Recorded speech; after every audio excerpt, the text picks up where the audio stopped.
Tyler's coming to graduation with us. My name's Nathan Cole.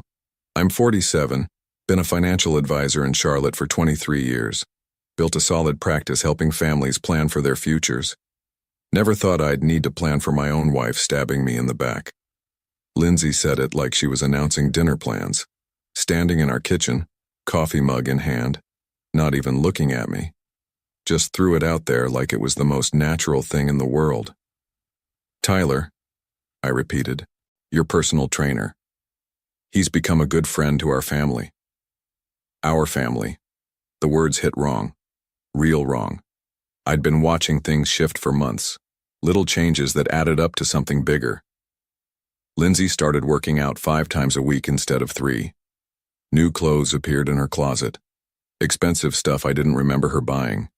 She'd disappear for hours on weekends, claiming she was running errands that used to take 30 minutes. Isabella's graduation is a family event, I said. Tyler is family now. She finally looked at me when she said it. Something cold in her eyes I'd never seen before. Like she was daring me to make a scene. I didn't take the bait, just nodded and walked out to my truck. Sitting in the driveway, I pulled out my phone and scrolled through our bank statements. Nothing unusual there. Credit cards looked normal too, but that didn't mean much. Lindsay was smart. If she was planning something, she'd be careful about it. The graduation was 3 weeks away. Isabella had worked her ass off to get her degree in business administration. 4 years at University of North Carolina, maintaining a 3.8 grade point average while working part-time. She deserved better than whatever drama was brewing between her parents. I started the truck and drove to my office. Had a meeting with the Henderson family about their retirement planning. Simple stuff, but sitting across from them, watching how they looked at each other after 35 years of marriage, something twisted in my gut.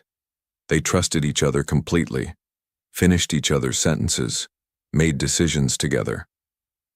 When had Lindsay and I stopped doing that? Back home that evening, I found her on the phone in the bedroom. Door closed. She was laughing at something, voice softer than it had been with me in months. When she came downstairs an hour later, I was reading on the couch. Who was that? I asked. Just Isabella, talking about graduation plans. Isabella was at work. I'd dropped her lunch off at the restaurant that afternoon. 22 years we'd been married. Met when I was 25, fresh out of college, working at a small investment firm downtown. Lindsay was 23, teaching elementary school, full of life and plans for the future. We built everything together, saved for the down payment on our house by eating ramen and skipping vacations. When Isabella was born, Lindsay took 3 years off work to stay home. I picked up extra clients, worked weekends, did whatever it took to make sure we stayed afloat. Those were good years. Hard, but good. We were a team. The cracks started small. Maybe 5 years ago. Lindsay went back to work part-time when Isabella started high school. She was restless, said she needed something for herself. I supported that, encouraged it. She joined the gym where Tyler worked, started going religiously, came home energized, talking about her workout routines, her new friends there. At first I was happy she'd found something she enjoyed, but the conversations at dinner changed. Used to be about our days, Isabella's school activities, weekend plans. Gradually it became Lindsay talking about gym drama, Tyler's advice about nutrition, Tyler's opinion on this or that. Tyler said this, Tyler thinks that. Tyler recommended we try some new restaurant. I should have paid attention earlier. The phone calls started around the same time. Long conversations she'd take in another room. When I asked about them, she'd say it was her sister or her friend Janet from work. But I knew how Lindsay talked to her sister. This was different. Money wasn't disappearing, but new things kept showing up. A designer purse she claimed was on sale, expensive workout clothes, a spa day gift certificate she said Janet had given her. Isabella noticed it too, asked me one night if everything was okay between her mom and me. Things seemed different, she said. I told her parents go through phases, people change. It was normal. But sitting in my home office that night, looking at 22 years of financial records, I realized how exposed we were. Everything was joint, House, cars, investment accounts, business assets. We'd built our life assuming we'd always be on the same side. The post-nuptial agreement we'd signed 8 years ago was buried in my filing cabinet. Lindsay's idea, actually. She'd worried about liability issues with my business, wanted to protect our family assets if anything went wrong. The document was thorough, very thorough, including a clause about infidelity. I pulled it out and read it again. Every word. Then I made some phone calls. The confirmation came on a Tuesday morning. I was reviewing client portfolios when my phone buzzed. Text message from a number I didn't recognize. Photo attached. Lindsay and Tyler at a hotel restaurant downtown. Not sitting across from each other like friends. Sitting next to each other, his hand on her thigh, her head on his shoulder. The message read, "Thought you should know. Hotel security has more if you need it." I stared at the photo for 10 minutes. Then I called the number. "This is Kevin Walsh. I work security at the Marriott downtown. Your wife's been a regular here for about 4 months. Always the same room, always with the same guy. Why are you telling me this? My brother went through the same thing. Wish someone had told him sooner." I thanked him and hung up. The weird thing was, I wasn't angry. Not yet. I felt something else. Relief, maybe. Like I'd been holding my breath for months and could finally exhale. At least now I knew. I drove home early and sat in my truck in the driveway. Our house looked the same as always. 2-story colonial blue shutters. The garden Lindsay had planted when Isabella was little. From the outside, we looked like any other successful middle-class family. But everything was different now. Isabella's car wasn't there. She was at her part-time job at the coffee shop near campus. Lindsay's car was gone too. Probably at the gym or the hotel. I went inside and made myself a sandwich. Sat at the kitchen table where we'd eaten thousands of meals together. Made thousands of decisions. Planned our daughter's future. The graduation invitation was stuck to the refrigerator with a magnet shaped like a mortarboard. Isabella had been so proud when she handed it to us. First person in either of our families to graduate college. "I want both my parents there," she'd said. "Front row. This is our moment. Our moment." I finished my sandwich and walked to my home office. Pulled out the post-nuptial agreement again and read every line. Then I opened my laptop and started making lists. Asset protection strategies, trust formations, documentary evidence requirements. I'd spent 2 decades helping families plan for their financial security. Time to put that expertise to work for myself. My phone rang around 6 p.m. "Lindsay. I'll be late tonight. Having dinner with Janet. Girl talk about the graduation." "Sounds good," I said. "Take your time."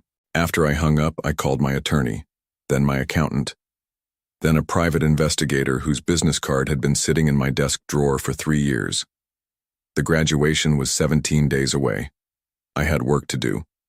I decided to test the waters 2 weeks before graduation. Casual conversation over morning coffee. "Been thinking about the graduation seating," I said. "Maybe Tyler should sit with his own family instead of ours. Keep things simple." Lindsay's coffee mug stopped halfway to her lips. "What's that supposed to mean?" "Just that it's a family day. Parents, grandparents, close relatives. Tyler doesn't really fit that category." Her face shifted. Guard went up instantly. "Tyler has been incredibly supportive of our family. He deserves to be there." "Supportive how?" Wrong question. I knew it the second I asked it, but I wanted to see her reaction. She set down her mug and looked at me like I was being unreasonable. "He's been a good friend during a difficult time." "What difficult time?" "This."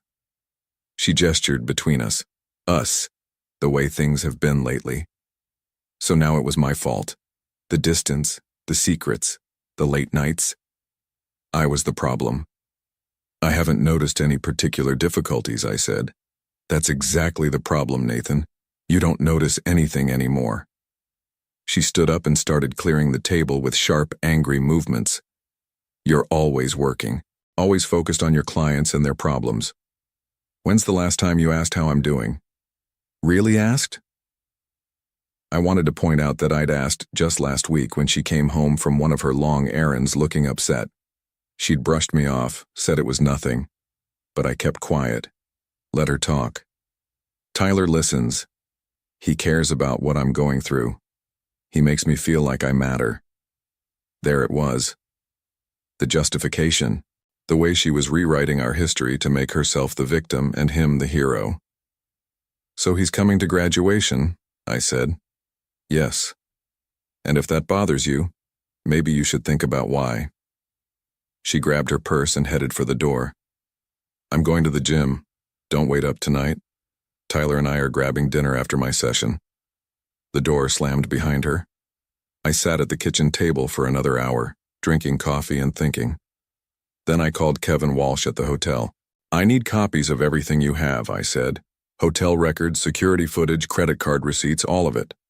That's a lot of documentation. Might take a few days to compile.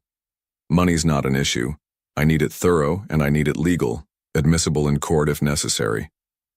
I understand. Give me a week. That afternoon, I met with my attorney, James Morrison. We'd known each other for 15 years. He'd handled the incorporation of my business, our wills, the post-nuptial agreement. This is a solid document, he said, reviewing the agreement. If you can prove infidelity, she forfeits any claim to business assets, investment accounts, even spousal support. What about the house? Joint property acquired before the agreement. She'd be entitled to half, but you could force a sale. And if I moved assets before filing? He looked at me carefully. Depends on how you moved them and when. Asset hiding is illegal. Asset protection is not. Explain the difference. Asset protection involves legal structures put in place for legitimate purposes. Trusts, business entities, retirement accounts. As long as they're established and funded for valid reasons, they're protected. I nodded. What constitutes a valid reason? Estate planning, tax efficiency, creditor protection, providing for your daughter's future. We talked for 2 hours. When I left his office, I had a clear understanding of what I could and couldn't do. More importantly, I had a timeline. Everything had to be in place before I confronted Lindsay. Once she knew I knew, she'd lawyer up and start fighting for everything she could get. But if the assets were already protected, already moved into legitimate structures, there'd be nothing left to fight over. That evening, I called Isabella. How's school going? Everything ready for graduation? Almost done with finals. I'm so excited, Dad. This feels like the beginning of everything. I'm proud of you, sweetheart. Really proud. Will you and Mom be okay? At graduation, I mean. Things seem tense lately. I closed my eyes. Smart kid. Too smart. Everything will be fine, I said. This is your day. Nothing's going to spoil that. Kevin Walsh delivered the documentation on a Thursday. Hotel records going back 6 months. Security footage from lobby cameras. Credit card receipts from the restaurant and room service. It was worse than I'd thought. They'd been meeting twice a week, sometimes 3 times. Always the same room. Always charged to a credit card I didn't recognize. When I called the number on the card, it went to Tyler's voicemail. He was paying for their affair. That stung more than it should have. The footage showed them arriving separately, leaving separately. Careful, practiced. This wasn't a recent thing that had gotten out of hand. This was deliberate, ongoing deception. But the real punch came when I found the paperwork. Hidden in Lindsay's jewelry box underneath the earrings she never wore was a folder. Inside were printouts from real estate websites, condos in Charleston, apartments in Asheville. All of them for rent, all of them circled in red ink. There was also a handwritten note in Lindsay's writing. Need to establish residency by June. Divorce filing July. June was 3 weeks away. July was right after graduation. She wasn't just having an affair. She was planning her exit strategy. The graduation confrontation wasn't going to be spontaneous. It was going to be calculated. I sat on the edge of our bed holding the papers, understanding for the first time how completely I'd been played. The gym membership, the new clothes, the personality change. Tyler wasn't just her lover. He was her transition plan, and I was supposed to be the surprised victim when she announced she was leaving. My phone rang. Lindsay, I'll be late again tonight. Tyler's helping me plan something special for Isabella's graduation. What kind of special? A surprise, you'll see. I bet I would. After she hung up, I called my accountant. Robert, I need to establish a trust. Educational trust for Isabella. Transfer some assets for tax purposes. What kind of assets? Investment portfolio. Some business interests. Maybe a property transfer. That's a significant move, Nathan. Any particular reason for the timing? Estate planning. Want to get things in order while Isabella's starting her adult life. It wasn't a lie. Not exactly. We met the next morning. Robert had drawn up the paperwork overnight. An irrevocable educational trust with Isabella as the sole beneficiary. I would serve as trustee until she turned 30, but the assets belonged to her. This protects the funds from creditors, divorces, lawsuits, Robert explained. Once you transfer assets into the trust, they're no longer part of your personal estate. What about the house? You could transfer your half to the trust. Leave your wife with her 50%, but she couldn't force a sale without your daughter's consent as the trust beneficiary. I signed the papers that afternoon. Transferred 60% of our investment portfolio into the trust. My half of the house. 2 rental properties we owned. The business accounts. On paper, I'd just given my daughter $3.2 million. In reality, I'd just made sure Lindsay would get nothing. That evening she came home excited. The graduation surprise is coming together perfectly, she said. Tyler's been so helpful with the planning. I'm sure he has. She looked at me strangely. You seem different lately. More relaxed. Just looking forward to Isabella's big day. It's going to be perfect. A new beginning for everyone. She had no idea how right she was. The final week before graduation, I put the last pieces in place. Monday morning, I called Kevin Walsh one more time. I need a witness statement. Someone who can testify about what they observed if this goes to court. Already prepared? He said. Dates, times, room numbers. I've been in security for 12 years. I know what lawyers need. Tuesday, I met with the private investigator, Helen Torres. Professional, thorough, expensive. I need documentation of their public appearances together. I said, restaurants, events, anywhere they might have been seen as a couple. How far back? 6 months. Everything you can find. Photographs, witness statements, credit card records. All of it. She handed me a preliminary report that afternoon. 23 documented occasions where Lindsay and Tyler had been seen together outside the gym. Dinners, coffee shops, a weekend trip to the mountains I'd thought she'd taken with her sister. Her sister lived in Florida. Wednesday, I had lunch with Isabella at the coffee shop where she worked. Nervous about graduation? I asked. Excited. A little sad. This part of my life is ending, you know? I nodded. I knew exactly what she meant. Dad, can I ask you something? Always. Are you and Mom going to be okay? After graduation, I mean, when I'm not around as much. Smart kid. Too smart. Sometimes people grow in different directions, I said. That doesn't mean anyone did anything wrong, it just means things change. She stirred her coffee, thinking. Will you be okay? If things change? I'll be fine, sweetheart. You don't need to worry about me. Mom seems different lately. Happier, but in a way that doesn't include you. I reached across the table and squeezed her hand. Whatever happens between your mom and me, it won't change how much we both love you. That's the one thing you never have to worry about. Thursday, I received the final documentation from Helen Torres. Comprehensive file, everything organized and indexed, hotel records, security footage, witness statements, financial records. I put it all in a manila envelope and sealed it. Friday morning, Lindsay was practically glowing. Tomorrow's the big day, she said. I can't wait for you to see the surprise. Should I be worried? She laughed. actually laughed. You might be shocked, but I think ultimately you'll be relieved. Relieved? We've both been pretending for a while now, Nathan. Tomorrow we stop pretending. She kissed my cheek. First time she'd done that in months. Tyler's picking me up in an hour. We're going to finalize the surprise.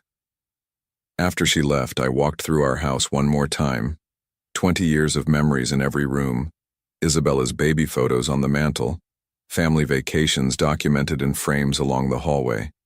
Christmas mornings, birthday parties, ordinary Sundays that had felt perfect at the time. It was a good life. Had been a good life. But it was ending tomorrow. I called my attorney one final time. Everything's in place, James said. The trust is funded and recorded. The documentation is comprehensive. If she files for divorce, she'll find most of the assets are no longer marital property. And if she contests it, the trust was established for legitimate estate planning purposes. The postnuptial agreement is ironclad. She signed it willingly with her own legal representation. I hung up and sat in my home office, looking at the envelope containing all the evidence of Lindsay's affair. Tomorrow, at Isabella's graduation, everything would change. I was ready. The graduation ceremony was perfect. Isabella walked across that stage like she owned the world. And for that moment, she did. Lindsay and I sat together in the front row, playing the part of proud parents one last time. Tyler sat 3 seats down, close enough to be part of our family group, but far enough away to maintain the illusion of propriety. After the ceremony, we gathered for photos on the campus lawn. Extended family, grandparents, cousins. Everyone wanted pictures with Isabella. That's when Lindsay made her move. Before we go to dinner, she said, loud enough for everyone to hear, I have something to say. The family group went quiet. Isabella was still in her cap and gown, holding her diploma, smiling at what she thought was going to be another congratulation speech. Nathan, Lindsay said, looking directly at me, I'm done living with you. The words hung in the air like smoke. Nobody moved. I've finally found someone who makes me happy. She gestured toward Tyler, who stood up and moved closer to her. Isabella's face went white. Mom, what are you doing? Lindsay ignored her. I know this is difficult, but I can't pretend anymore. Tyler and I are together now. We're starting a new life. My mother started to say something, but I held up my hand. The entire family was staring, waiting for me to explode, to yell, to make a scene. Instead, I smiled. Thanks for being real, I said. I reached into my jacket and pulled out the manila envelope. Since we're not pretending anymore, I have something for you too. I handed her the envelope. Open it. She looked confused but took it. Probably expected divorce papers or some angry letter. She opened the envelope and pulled out the contents. The hotel receipts came first, then the security photos, then the post-nuptial agreement with the infidelity clause highlighted in yellow. Her face changed as she read. Confusion turned to understanding. Understanding turned to panic. What is this? Documentation, I said calmly. Hotel records, witness statements, financial transfers, everything you've been doing for the past 6 months. She flipped through the papers, her hands shaking. The last page is particularly interesting, I added. Asset transfer documents. Turns out, when you were planning your surprise, I was planning mine. She found the trust documentation, read it twice. You can't do this. Already did.